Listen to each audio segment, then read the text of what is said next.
नमस्कार विद्यार्थी मित्रांनो, मी सीमा तुमचे सरस्वती गुरुकुल चॅनलवरती स्वागत करत आहे। आज आपण इयत्ता 8वी विषय विज्ञान यातील 18वा पाठ परिसंस्था या पाठाचा आज आपण स्वाध्याय बघणार आहोत। परंतु हा स्वाध्याय बघण्यापूर्वी या पाठामध्ये काही महत्त्वाचे प्रश्न आलेले आहेत, ते आपण सुरुवातीला घेतलेले आहेत आणि त्यानंतरच स्वाध्यायाला सुरुवात केलेली आहे। आणि अजून एक महत्त्वाची गोष्ट म्हणजे तुम्ही अजूनही चॅनलला सबस्क्राइब केलेलं नसेल किंवा तुम्ही या चॅनलवरती नवीन असाल तर सबस्क्राइब नक्की करा, जेणेकरून येणाऱ्या सर्व व्हिडिओचे अपडेट्स तुम्हाला मिळत जातील। तर चला तर मग पाहूयात पाठात आलेले प्रश्न व त्यांची उत्तरे।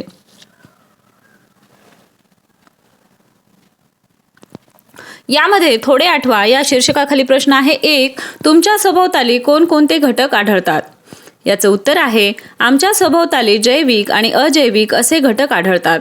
जैविक घटकात सभोवतालचे प्राणी आणि वनस्पती येतात। सूक्ष्म जीवाणू आणि कवक हे देखील विघटक म्हणून प्रत्येक परिसंस्थेत महत्त्वाची भूमिका निभावतात। अजैविक घटकात सूर्यप्रकाश, हवा, वायू, जल, जमीन असे सर्व निर्जीव घटक येतात। दुसरा प्रश्न, तुमचा या घटकांशी काही प्रत्यक्ष अप्रत्यक्ष संबंध येतो का? विचार करा। याचं उत्तर आहे प्रत्येक घटकाशी आपला प्रत्यक्ष किंवा अप्रत्यक्ष संबंध येत असतो। आपण अन्नासाठी वनस्पतींवर आणि काही प्राण्यांवर अवलंबून असतो। आपल्या जगण्यासाठी आपल्याला ऑक्सिजन, पाणी आणि इतर अनेक क्षार वगैरे घटकांवर अवलंबून राहावे लागते। त्यानंतर वर्गीकरण करा या शीर्षकाखाली आपल्याला काय दिले आहे ते पाहूया। निसर्गात आढळणारे काही घटक खाली दिले आहेत, त्यांचे सजीव व निर्जीव या गटात वर्गीकरण करा। तर ते घटक आहेत सूर्यप्रकाश, सूर्यफूल, हत्ती, कमळ, शैवाल, दगड, गवत, पाणी, मुंगी, माती, मांजर, नेचे, हवा आणि सिंह। तर सुरुवातीला आपण पाहूया सजीव गट। यामध्ये सूर्यफूल, हत्ती, कमळ, शैवाल, गवत, मुंगी, मांजर, नेचे आणि सिंह हे घटक येतील। आणि निर्जीव गटामध्ये सूर्यप्रकाश, दगड, पाणी, माती आणि हवा हे घटक येतील।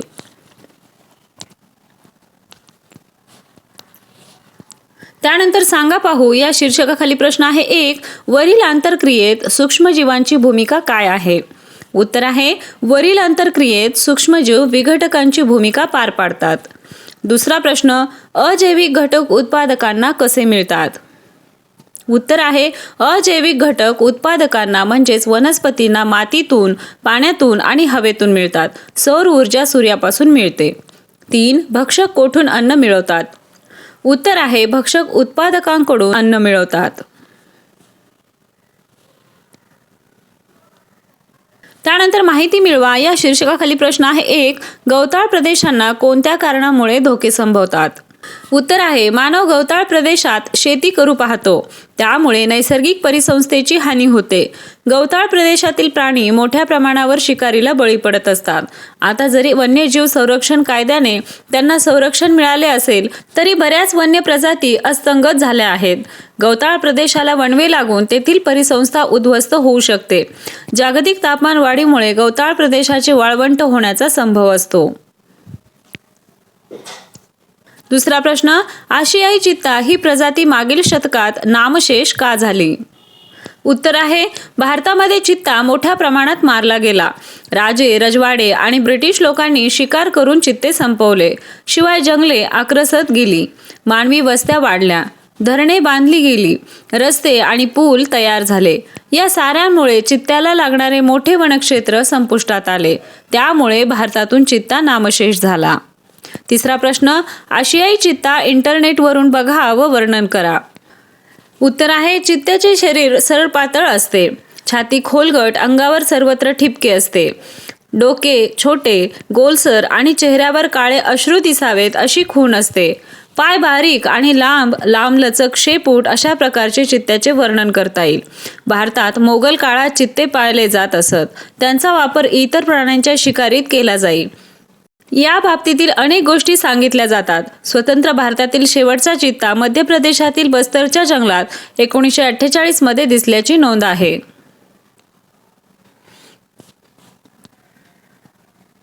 त्यानंतर तक्ता पूर्ण करा या शीर्षकाखाली प्रश्न आहे गवताळ प्रदेशातील परिसंस्थेच्या संदर्भात पुढील तक्ता पूर्ण करा।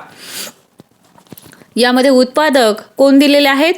गाजर, गवत, कुसळी, हरळी। प्राथमिक भक्षक गाय, हरिण, ससा, लेप्टोकॉर्सिया। द्वितीयक भक्षक साप, पक्षी, कोल्हा, लांडगा. तृतीयक भक्षक सिंह, तरस, गिधाड, घार. आणि विघटक फ्युजेरियम अस्पॅरेजिलस. पुढचं उत्पादक आहे सुई गवत, जंगली ओट्स, बाजरी, राई, गवत, दुर्वा, म्हैस, गवत, समशीतोष्ण गवताळ प्रदेश. प्राथमिक भक्षक गवा, रानगवा, टोळ, पाजवे, उंदीर, शेतउंदीर. द्वितीयक भक्षक कोयोटी, अमेरिकेतील लांडगे वजा प्राणी, कोल्हे, बॅडगेर, रानमांजर, समशीतोष्ण गवताळ प्रदेशात. त्यानंतर तृतीयक भक्षक मध्ये येईल वाघ आणि चित्ते. विघटक येथील गिधाडे, गोचीड, कीटकांच्या अळ्या, गोलकृमी आणि गांडूळ.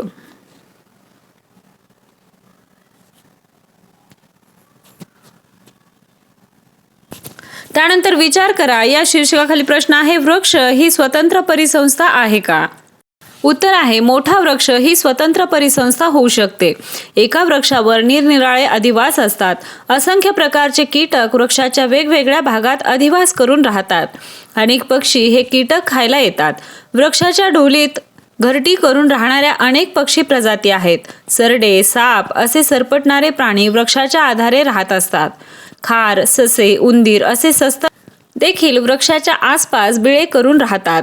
मोठ्या वृक्षावर अनेक कवके, लायकेन, शैवाले आणि ऑर्किड सारखी एपिफाइड म्हणजेच अपी वनस्पती जगत असतात. अनेक अन्न साखळ्या आणि गुंतागुंतींची अन्नजाळी वृक्षाच्या आधारे तयार होताना दिसतात. म्हणून वृक्षाला स्वतंत्र परिसंस्था म्हणता येईल. त्यानंतर तक्ता पूर्ण करा. अजून एक तक्ता दिलेला आहे, राष्ट्रीय उद्यान किंवा अभयारण्य आणि राज्य. तर गीर हे राष्ट्रीय उद्यान कोणत्या राज्यात आहे? तर गुजरात या राज्यात आहे. त्यानंतर 2, दाचीगाम हे राष्ट्रीय उद्यान जम्मू काश्मीर या राज्यात आहे. 3, रणथंबोर हे अभयारण्य किंवा राष्ट्रीय उद्यान राजस्थानमध्ये येईल.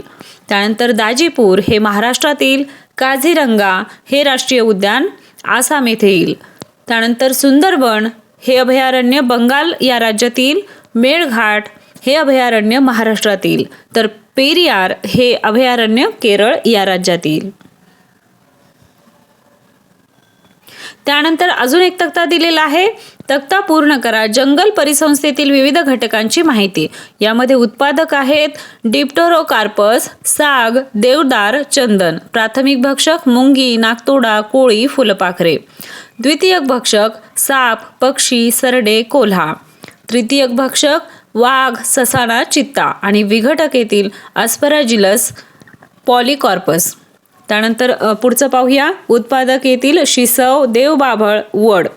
प्राथमिक भक्षक कीटक, हरिण, ससे आणि छोटे पक्षी. द्वितीयक भक्षक नाग, अस्वल. तृतीयक भक्षक ससाणा, घुबड, मुंगूस. तर विघटक विविध प्रकारचे कवक. त्यानंतर तिसरा उत्पादक येईल अश्वगंधा, आकाश लिंबू, ब्राह्मी, साल, खैर. प्राथमिक भक्षक उंदीर वजा प्राणी, खार. द्वितीयक भक्षक पक्षी, कोल्हा. तृतीयक भक्षक वाघ आणि सिंह. विघटक निरनिराळे जीवाणू व कवक. त्यानंतर पुढचा तक्ता पाहूया. निरीक्षण करा व त्या आधारे खालील तक्ता पूर्ण करा. उत्पादक आहेत पान वनस्पती, युलोथ्रिक्स, हायड्रिला, अझोला, निटेला, टायफा, पिस्टिया, इकॉर्निया. प्राथमिक भक्षक पान कीटक, गोगलगाय, ॲनेलिडस. द्वितीयक भक्षक लहान मासे, बेडूक. तृतीयक भक्षक मोठे मासे, मगर, बगळे. आणि विघटक आहेत जीवाणू, बुरशी. त्यानंतर पुढचा पाहूया. उत्पादक नीलहरित, शैवाल. प्राथमिक भक्षक छोटे मासे, अळ्या. द्वितीयक भक्षक उभयचर, बेडूक. तृतीयक भक्षक जलीय पक्षी. आणि विघटक जीवाणू. तिसरा उत्पादक पाहूया. निरनिराळे वनस्पती, प्लवक. प्राथमिक भक्षक क्रील. द्वितीयक भक्षक देवमासा. तृतीयक भक्षक मुशी, पाक, शाप. आणि विघटक आहेत जीवाणू, बुरशी, किडे आणि कीटक.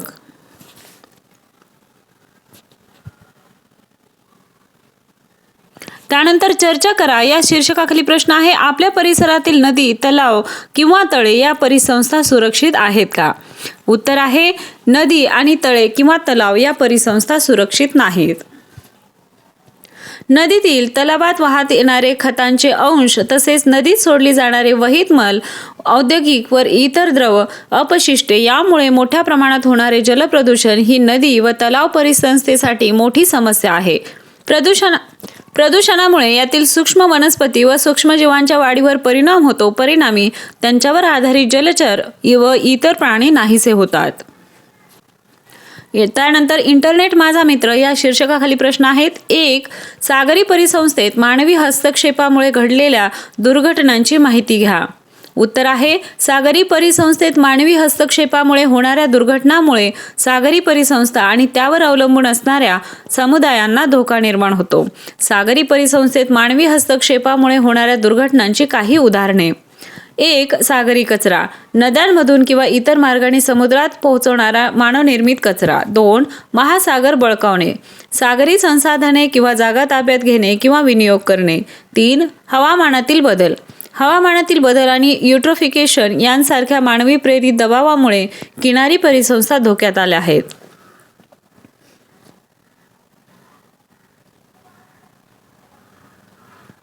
2. खाडी परिसंस्था ही सागरी परिसंस्थेपेक्षा वेगळी कशी आहे माहिती घ्या. उत्तर आहे खाडी परिसंस्था सागरी परिसंस्थेपेक्षा वेगळी असते कारण ती अधिक समुद्राच्या किनारपट्टीत आढळणारी देशांची संख्या जास्त असते. यामुळे खाडी परिसंस्था सागरी परिसंस्थेपेक्षा अधिक वेगाने विकसित होत आहे. खाडी परिसंस्थेचे क्षेत्रफळ सागरी परिसंस्थेपेक्षा कमी असते, परंतु खाडी परिसंस्थेचे संचार नेटवर्क विशाल असते आणि ती संयुक्त राष्ट्रसंघाच्या नेटवर्क सोबत जुळते. अशा समुद्रातील खाडी परिसंस्थेच्या अर्थव्यवस्थेची आधारे सुधारणा होते आणि त्यातील देश आपसात संचार करतात. त्यानंतर माहिती मिळवा या शीर्षकाखाली प्रश्न आहे. आपल्या परिसरातील एखाद्या पर्यटन केंद्राला भेट द्या. तेथील परिसंस्थेवर पर्यटनाचे काय परिणाम होतात ते शोधा. उत्तर आहे पर्यटनामुळे परिसंस्थेवर जसे सकारात्मक परिणाम होतात तसेच नकारात्मक परिणाम देखील होतात.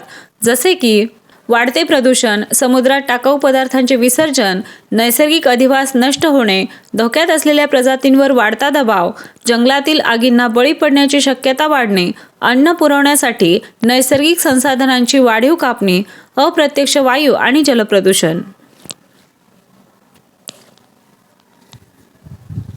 जरा डोके चालवा या शीर्षकाखाली प्रश्न आहे. 1. धरणामुळे कोणत्या जैविक घटकांवर परिणाम होतो. उत्तर आहे धरणे बांधली जात असताना तेथील जमीन पाण्याखाली जात असल्याने त्या ठिकाणी बरीच हानी होते. वृक्ष व इतर झाडे नष्ट होतात. खूप मोठ्या प्रमाणावर जंगलतोड होते, त्यामुळे जंगले नष्ट होतात. वन्य प्राण्यांचे अधिवास नष्ट होतात, त्यामुळे ते तेथून निघून जातात आणि अन्नाच्या व निवाऱ्याच्या कमतरतेने मरतात. नजीकच्या मानवी वसाहतीत असे वन्य प्राणी शिरू पाहतात. त्यामुळे मानव वन्य प्राणी संघर्ष सुरू होतो. माणसांच्या वसाहती नष्ट होतात आणि माणसांना नव्या ठिकाणी स्थलांतर करावे लागते.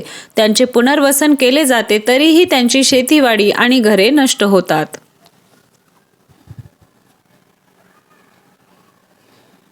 दोन, नदीतील वाहत्या पाण्यातील जैविक घटकांवर काय परिणाम होत असतील. उत्तर आहे वाहणाऱ्या पाण्यातील परिसंस्थांतील प्राणी आणि वनस्पती यामध्ये विशिष्ट अनुकूलने दिसून येतात. वनस्पती मुख्यत्वे करून प्लवकाच्या स्वरूपात किंवा शैवालाप्रमाणे सहज तरंगणाऱ्या अशा असतात. प्राण्यांमध्ये प्रवाहाबरोबर पोहण्यासाठी अवयव अनुकूलित झालेले असतात. विशेषतः माशांचे निमुळते शरीर, पोहण्यासाठी पर, श्वसनासाठी कल्ले अशा रचना दिसतात. इतर प्राणी देखील नदीच्या वाहत्या प्रवाहासोबत पोहण्यासाठी अनुकूलित झालेले असतात. आतापर्यंत आपण पाठात आलेले प्रश्न व त्यांची उत्तरे पाहिली. आता स्वाध्यायाला सुरुवात करूया. यामध्ये पहिला प्रश्न आहे, खालील पर्यायांपैकी योग्य पर्याय निवडून रिकाम्या जागा भरा. तर त्यामध्ये अ, हवा, पाणी, खनिजे, मृदा ही परिसंस्थेतील रिकामी जागा घटक होय. तर या ठिकाणी पर्याय दिलेले आहेत भौतिक, सेंद्रिय, असेंद्रिय. तर योग्य पर्याय आहे भौतिक. आ, परिसंस्थेतील नदी, तळे, समुद्र हे रिकामी जागा परिसंस्थेची उदाहरणे आहेत. पर्याय आहेत भूतल, जलीय, कृत्रिम. तर योग्य पर्याय आहे जलीय. ई, परिसंस्थेमध्ये मानव, प्राणी रिक्त स्थान गटात मोडतो. पर्याय आहेत उत्पादक, भक्षक आणि विघटक. तर योग्य पर्याय आहे भक्षक. दुसरा प्रश्न आहे जोड्या जुळवा. या ठिकाणी उत्पादक आणि परिसंस्था यांच्या जोड्या जुळवायच्या आहेत. आपण परिसंस्था म्हणजे या जोड्या जुळवून दिलेल्या आहेत. निवडुंग याची योग्य जोडी आहे 4 वाळवंटीय. पान वनस्पती याची योग्य जोडी आहे 3 जलीय. खारफुटी याची योग्य जोडी आहे 2 खाडी. आणि पाईन याची योग्य जोडी आहे 1 जंगल.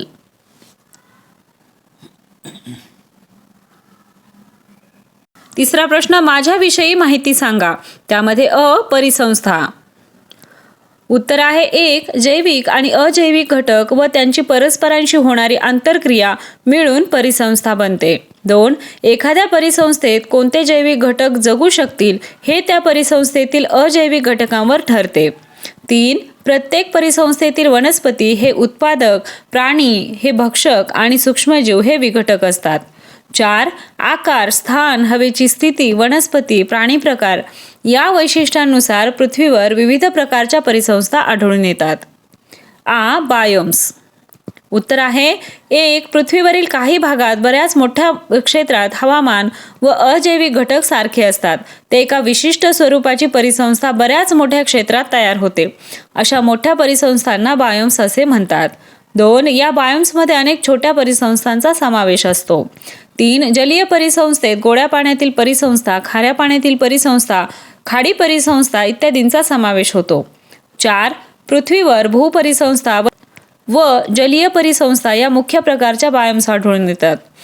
5 भूपरिसंस्थेत गवताळ प्रदेशातील परिसंस्था, सदाहरित जंगलातील परिसंस्था, उष्ण वाळवंटीय परिसंस्था, बर्फाळ प्रदेशातील परिसंस्था इत्यादींचा समावेश होतो. त्यानंतर अन्नजाळे. याचं उत्तर पाहूया. 1 परिसंस्था ही अनेक अन्न साखळ्यांची बनली आहे. त्या विविध स्तरांवर एकमेकात गुंफल्या जाऊन जाळे तयार होते. या गुंतागुंतीच्या अनेक शाखा असलेल्या जाळ्याला अन्नजाळे म्हणतात. 2 अन्न साखळीतील सर्व सजीव परस्परांवर अवलंबून असतात. जर कोणत्याही स्तरांवरील सजीवांच्या संख्येत बदल झाला तर याचा अन्न साखळीवर परिणाम होतो. चौथा प्रश्न आहे शास्त्रीय कारणे द्या. त्यामध्ये परिसंस्थेतील वनस्पतींना उत्पादक म्हणतात. याचं उत्तर आहे वनस्पती हे उत्पादक असतात. प्रकाश संश्लेषण करून ते स्वतः अन्न निर्मिती करतात. सौर ऊर्जेचा वापर करून अन्न तयार करताना वनस्पती मातीतून असेंद्रिय क्षार आणि पाणी यांचे शोषण करतात व सेंद्रिय अन्न पदार्थ बनवतात. म्हणून परिसंस्थेतील वनस्पतींना उत्पादक म्हणतात. पुढचा प्रश्न आहे मोठ्या धरणामुळे परिसंस्था नष्ट होतात. उत्तर आहे 1 धरणामुळे मोठ्या प्रमाणात जमीन पाण्याखाली जाते. 2 त्यामुळे त्या भागातील जंगले किंवा गवताळ प्रदेशांचे जलीय परिसंस्थेत रूपांतर होते. 3 धरणामुळे नदीचा खालच्या बाजूचा पाण्याचा प्रवाह कमी होतो. 4 याचा परिणाम म्हणजे पूर्वी वाहत्या पाण्यामध्ये तयार झालेल्या परिसंस्था नष्ट होतात.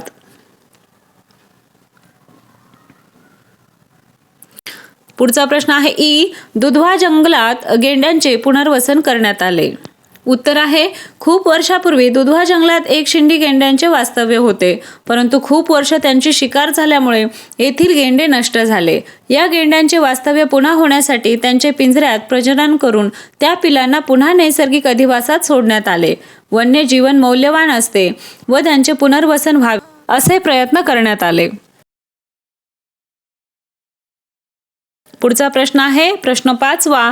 खालील प्रश्नांची उत्तरे द्या. त्यामध्ये लोकसंख्या वाढीचे परिसंस्थांवर काय परिणाम झाले. उत्तर आहे 1 मानव हा परिसंस्थेचा सर्वोच्च भक्षक आहे. 2 लोकसंख्या वाढीमुळे मानव गरजा भागविण्यासाठी निसर्गाकडून बेसुमार साधन संपत्ती घेत राहिला. 3 जीवनशैलीच्या नव्या बदलामुळे मानवाची जगण्यासाठीच्या किमान गरजेच्या गोष्टीपेक्षा अधिकची मागणी वाढली. त्यामुळे निसर्गाचा ऱ्हास, अनेक प्रकारचे प्रदूषण यामुळे परिसंस्थांवर ताण वाढला. 4 टाकाऊ पदार्थांचे प्रमाणही मोठ्या प्रमाणात वाढले. पुढचा प्रश्न आहे परिसंस्थेच्या ऱ्हासास शहरीकरण कसे जबाबदार आहे. उत्तर आहे 1 शहरांमध्ये कारखाने, उद्योग इत्यादी असल्याने लोकांना उपजीविकेची चांगली साधने मिळतात. या शोधात दररोज अनेक लोक शहराकडे येतात, त्यामुळे शहरीकरण होते. 2. वाढत्या शहरीकरणाच्या सततच्या प्रक्रियेमुळे जास्तीची घरं बांधणी व इतर पायाभूत सुविधांसाठी अधिकाधिक शेतजमीन, दलदलीचा भाग, पाणथळीचे क्षेत्र, जंगले व गवताळ प्रदेशाचा वापर होतो आहे. 3. यामुळे परिसंस्थांमधील मानवी हस्तक्षेपामुळे परिसंस्था पूर्णपणे बदलतात किंवा नष्ट होतात.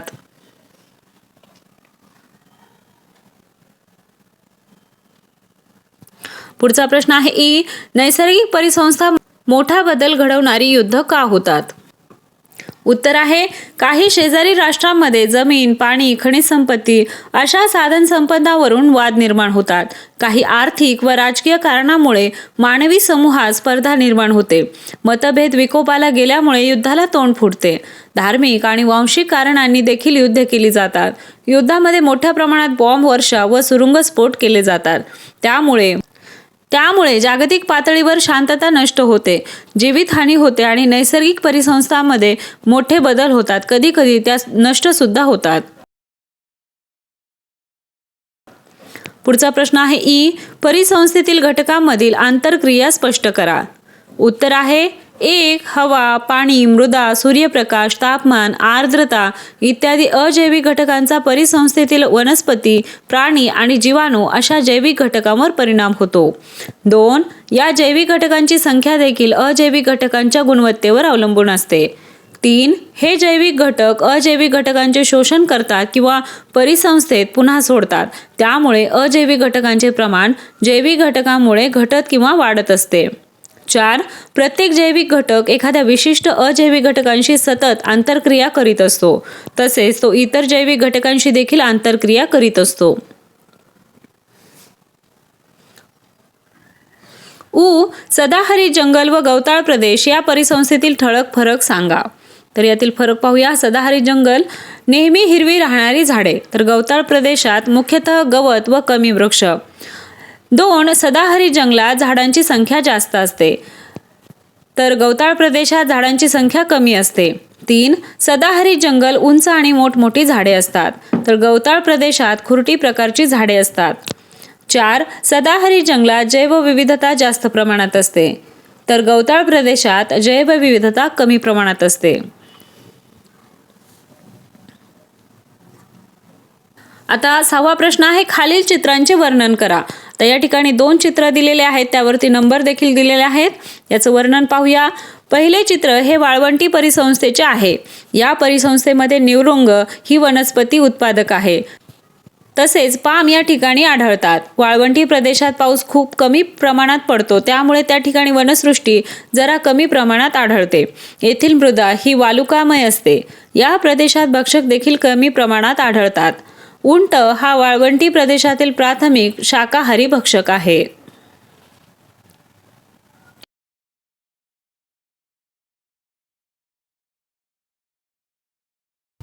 तर दुसरे चित्र हे जंगल परिसंस्थेचे आहे. या चित्रामध्ये हत्ती, वाघ यांसारखे प्राणी आणि महाकाय धनेश पक्षी देखील दिसत आहे. हे चित्र विषुववृत्तीय सदाहरित जंगलाचे उदाहरण असले पाहिजे. या प्रदेशातील पर्जन्यमान खूप जास्त असते, त्यामुळे या प्रदेशात विविध प्रकारच्या पाणथळ जागा निर्माण होतात. दुसऱ्या चित्रामध्ये गवत व इतर झाडेही उत्पादक आहेत. तळ्यातील छोटे मासे हे प्राथमिक भक्षक आहेत. या छोट्या माशांना मोठे मासे खातात, म्हणून मोठे मासे द्वितीय भक्षक ठरतात. आलं लक्षात? आशा आहे तुम्हाला सर्व प्रश्नांची उत्तरे समजले असतील. आपल्या चॅनलवरती सर्व विषयांच्या स्वाध्यायाचे व्हिडिओ अपलोड झालेले आहेत आणि त्या विषयाच्या प्लेलिस्टची लिंक तुम्हाला डिस्क्रिप्शन बॉक्समध्ये दिलेली आहे. डिस्क्रिप्शन बॉक्स तुम्ही चेक केला आणि त्या लिंकवर जर तुम्ही क्लिक केलं तर पहिल्या पाठापासून ते शेवटच्या पाठापर्यंतचे सर्व स्वाध्यायाचे व्हिडिओ तुम्हाला एकाच ठिकाणी मिळून जातील. तेव्हा डिस्क्रिप्शन बॉक्स चेक करायला विसरू नका. आणि हा व्हिडिओ तुम्हाला कसा वाटला ते कमेंट करून नक्की सांगा. व्हिडिओ आवडला असेल तर व्हिडिओला लाईक करा, तुमच्या मित्रांना हा व्हिडिओ शेअर करा आणि सर्वात महत्त्वाचं म्हणजे चॅनलला सबस्क्राईब करा. भेटूया अशाच एका नवीन व्हिडिओमध्ये. तोपर्यंत धन्यवाद.